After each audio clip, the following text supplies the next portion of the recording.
Arkakusoen azoka antolatu duzue, baina nondi dator izen hau? Arkakusoen azoka, hiriburu gehienetan bezala egiten da Arkakusoen merkatua edo, Mercado de las Pulgas edo Flea Market. Bai Parisen, Madriden, Berlinen eta Bartzelonan ere ustez egiten dela eta proposamena izan Tolosene olako zeuze egitea. Zenbat postu etorri dira, zer aurki daiteke bertan?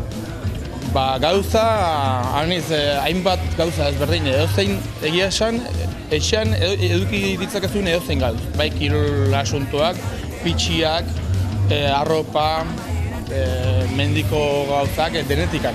Azkenean, etxean sobran edo garajen edo sobran beti gordetzen dituzun edozer gauz.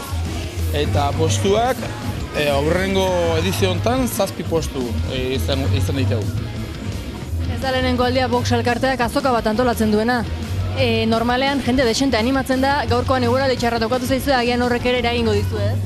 Bai, eguraldi txarra, kilometroak, azkenean zaila da asmatzen egunarekin beti dago zer, baina bueno, hau pentsa alternatiboa beste gauzoiei edo igande goizerako alternatiboa bat dela. Hau lehenengoa den bezala, aurrerago, Arkakuso azoka gehiago izango ditugu?